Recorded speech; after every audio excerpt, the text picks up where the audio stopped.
Мен бірақ нәрсені анық айтамын. Оқуға ешқашан кеш емес. 20-да да, 30-да да, 40-50-де де. Себебі оқу деген мектептің партасы емес. Оқу деген өзіңді жаңарту. Қазір ақш-та ағылшын оқып, қатарынан жұмыс істеуге мүмкіндік беретін бағдарламалар бар. Кейбірі $1,500 сияқты қолжетімді бюджеттен басталады. Бірақ дәл осы жерде сенің басында бірден мынандай ойлар келеді. Дұрыс па? Қайда оқу? Мен жұмыс істеуім керек. Отбасымды асырауым керек. Маған кеш, басым жұмыс істемейді. Жас болсам ғой, Америка оқуға емес, жұмысқа барып ақша жасап қайтам. Бұл маған нереально, ақылды болу керек шығар. Ел күледі ғой ертең Америкаға оқуға барам десем. Отбасым ше, ата-анам ше, оларға кім қарайды? Уақытым жоқ деген секілді, дұрыс па? Сен білесің бе мен не айтам? Бұл ойлар сенің ойың емес. Бұл саған сырттан сіңірілген ойлар. Жылдар бойы, 10 жылдар бойы сен туған сәттен бастап ақ. Оны саған ортаң құйды, дәстүр құйды, өмірдің жағдайы құйды. Қорқыныштарды ақыл қылып көрсетіп, сақтықты тәртіп қылып көрсетіп, бір нәрсені санаңа қайта қайталап отырды. Сосын сен бір күні оянып, өз ішіңнен сөйлеп тұрған дауысты мен деп ойладың. Ал шын мәнінде ол дауыс сен емес.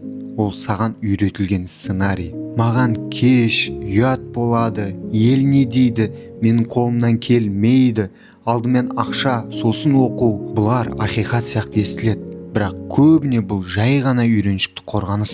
Өйткені адам өзгергісі келгенде мидың ең бірінші реакциясы қауіп деп белгі қою. Сол үшін сенің басында 1000 сылтау туады. Сылтау емес, логика сияқты болып естіледі. Ал енді негізгі сұрақ: сен шынымен өз өміріңді өзің жазып жүрсің бе? Әлде сен өміріңді біреудің ескі қорқынышы жазып жүр ме? Сен жолда кетіп бара жатырсың дейік. Үйден жұмысқа, жұмыстан үйге, автобуста да болуың мүмкін, таксиде де, өзіңнің қарапайым көлігіңмен де кетіп бара жатсың. Қымбат емес, ескі болуы да мүмкін. Ескі болмаса да жай ғана обычный машина. Сол сәтте сен жан-жағыңа қарайсың. Көшеде бір машина өтіп барады. Бағасы 70 миллион теңге. Сен миың автоматты түрде сұрайды: мына адамға бұл қайдан келді? Сосын айналада құрылысқа көзің түседі. Үлкен ғимарат салынып жатыр дейік. Сен тағы ойлайсың: мына кәсіпкерде мұнша ақша қайдан?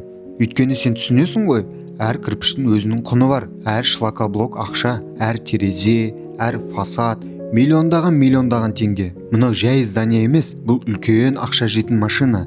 Ал оны біреу көтеріп тұр. Біреу өз каспиінен жіберіп салдырып жатыр. Сосын үлкен үйлерді көресің. Биік қоршау, кең аула, үйдің өзі 100 миллион, 200, 300 миллион теңге дейік. Сол кезде сен ішіндегі баяғы сұрақ қайта тіріледі: мен де осындай үйде тұрам ба? Маған да осындай тағдыр бұйырады ма? Әлде мен өмірім тек қарапайым деңгейде өтіп кету керек па? Сен бұл сұрақтарды бір рет емес, талай өзіңе қойғансың. Және ең қызығы, бұл сұрақтар сен ішінде жай қызығушылықтан емес, ішкі аштықтан шығып жатыр. Өйткені бір жерің біледі, басқа өмір бар екендігін, бұдан да рахат өмір бар екендігін.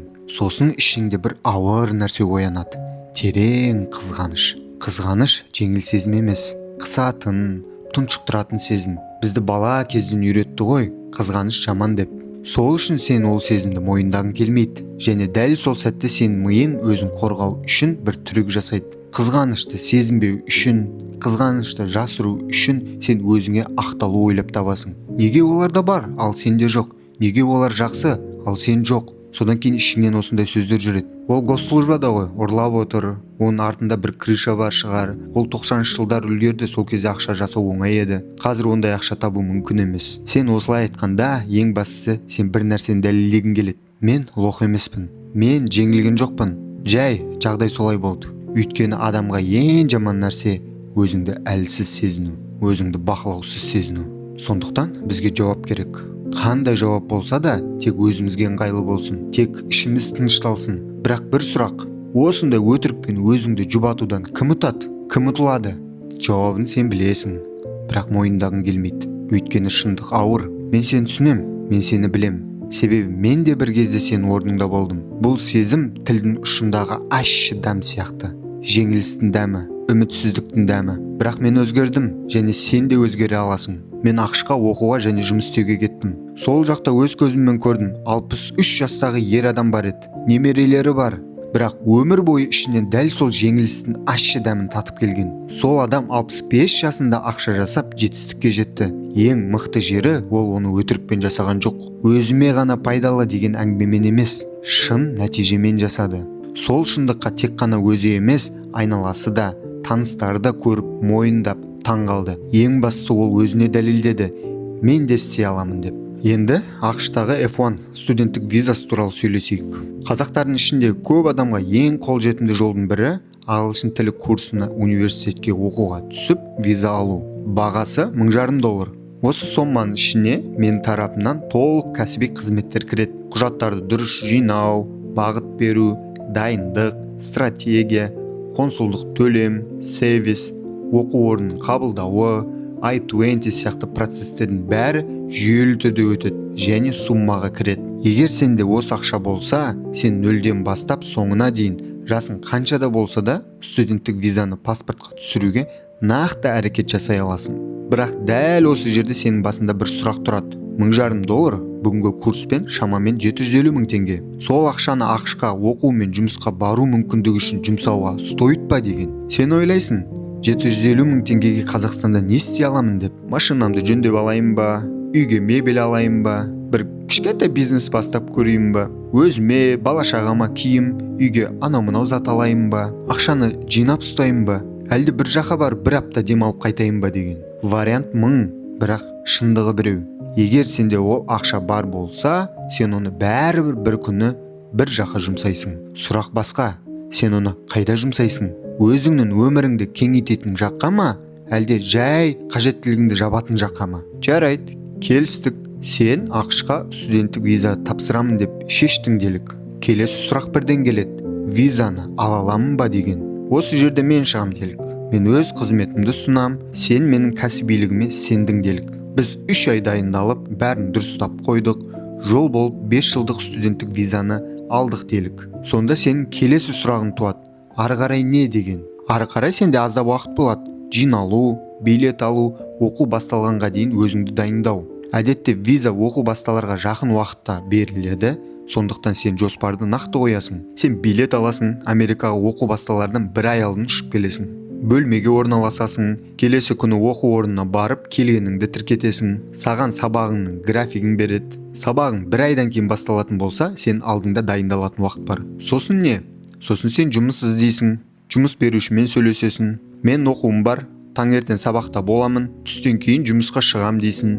Мына жерде мен бір нәрсені ашық айтам. Америкада ақша табуға болады, бірақ сен міндетің бәрін заңды жолмен, ақылмен жасау. Сен оқу статусың бар, соған сай жүресің. Бірақ мақсат өзгермейді. Күн сайын жұмыс, күн сайын тіл үйрену.